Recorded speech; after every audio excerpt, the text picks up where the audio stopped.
सोने का लहंगा और चांदी की सैंडल।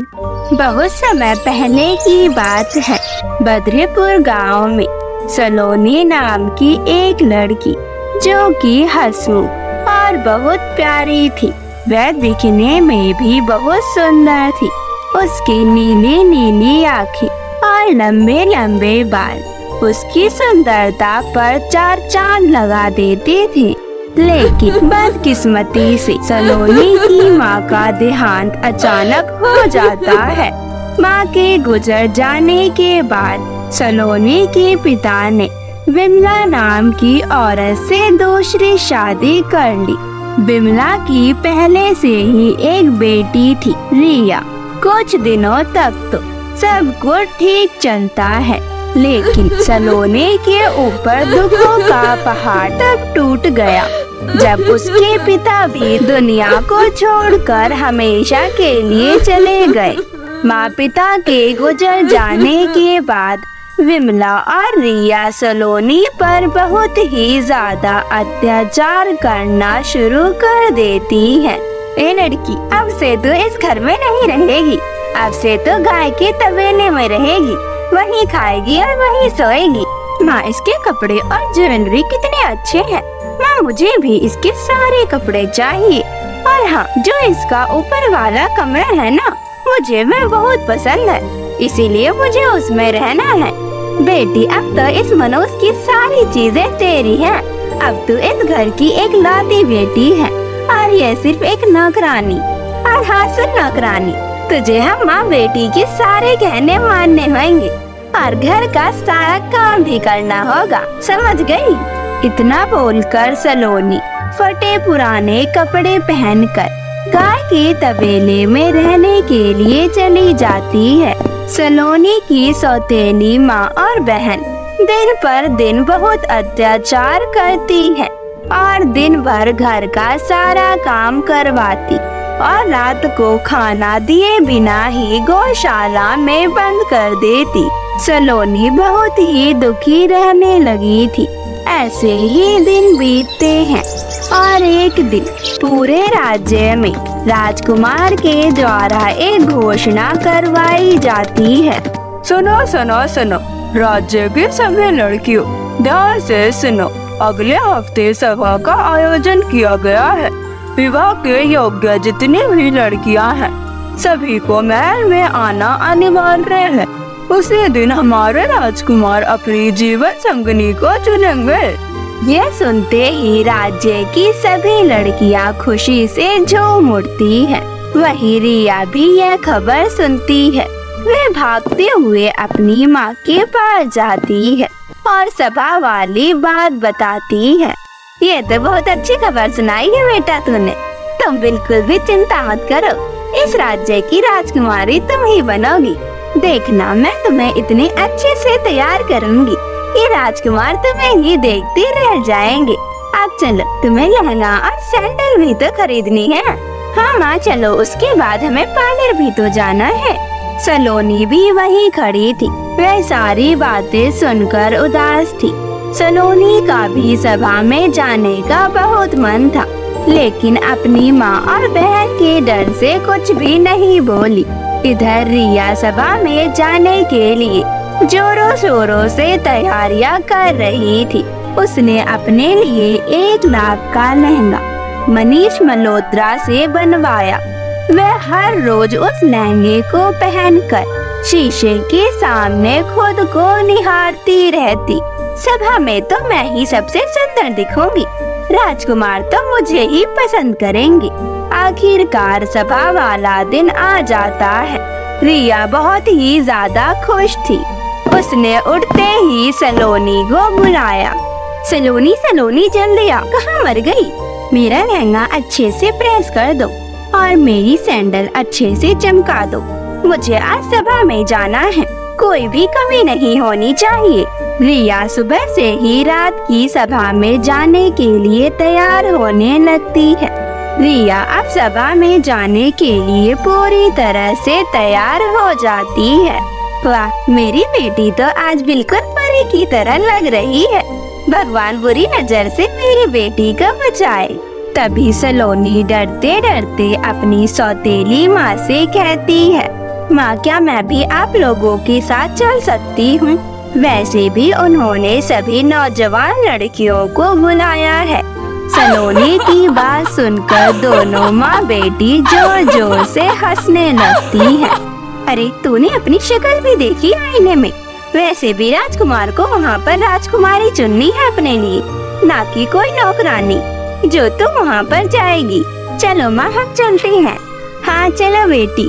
और हाँ सुन नौकरानी, हमारे आने से पहले घर का सारा काम हो जाना चाहिए। उनके जाने के बाद सलोनी खूब रोती है। आखिर मैं क्यों नहीं जा सकती हूँ? क्या मैं इंसान नहीं हूँ? गांव की सभी लड़कियाँ इतनी खुशी खुशी से गई हैं और मैं अकेले घर पर बैठी हुई हूँ। अगर माँ बाबा जिंदा होते तो मेरे साथ ऐसा कभी भी नहीं होता। सलोनी रो रही थी।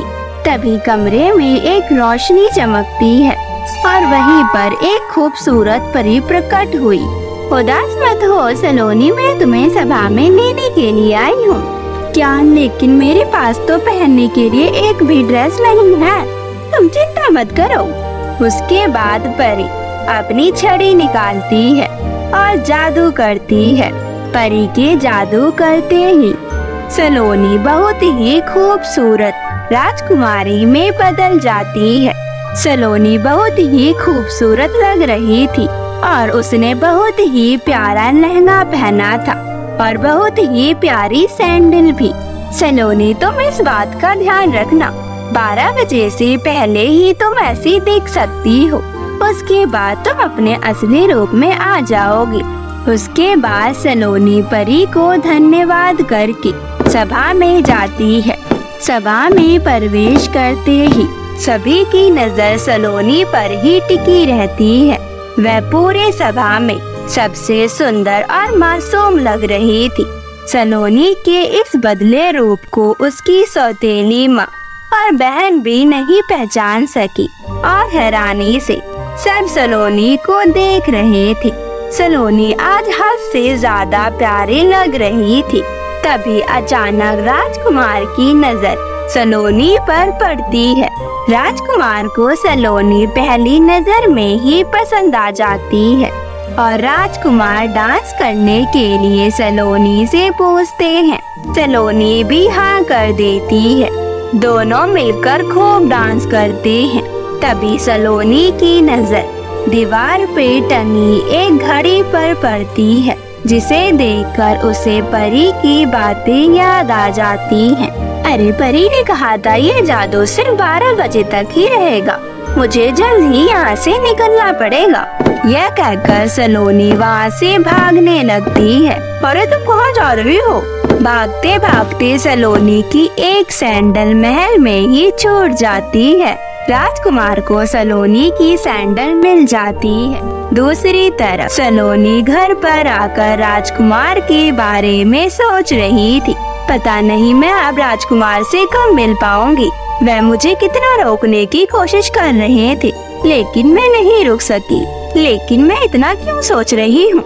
मैं तो एक मामूली सी नौकरानी हूँ और वह एक राजकुमार। हम दोनों का कोई मेल नहीं है। सलोनी रात की सभी बातों को भूलकर घर का काम करने लगती है।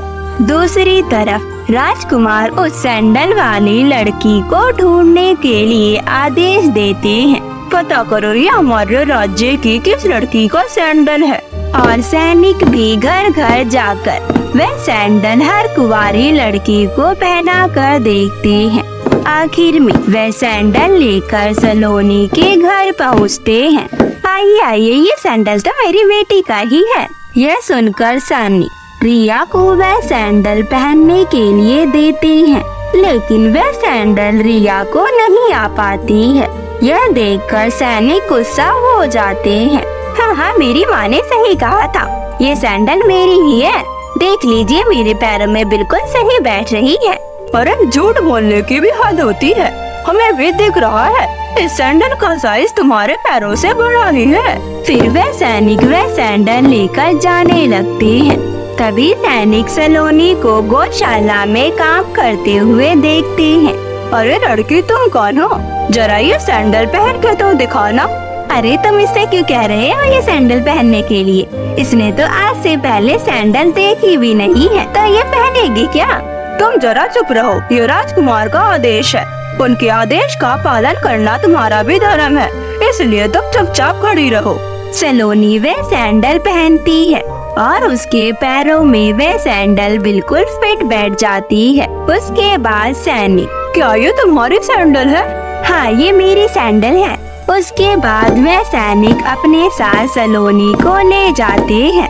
जब सलोनी राजमहल पहुँचती है तब राजकुमार सलोनी को देखकर बहुत खुश हो जाते हैं। अरे तुम उस दिन सभा में से कहाँ चली गई थी? मैंने तुम्हें कहाँ कहाँ नहीं ढूंढा, लेकिन खैर कोई बात नहीं। मैं तुमसे कहना चाहता हूँ कि उस दिन सभा में तुम मुझे सबसे अच्छी लगी थी, इसलिए मैं तुमसे शादी करना चाहता हूँ। सलोनी भी शर्माते हुए हाँ कर देती है और दोनों की शादी हो जाती है। दोनों खुशी खुशी रहने लगते हैं।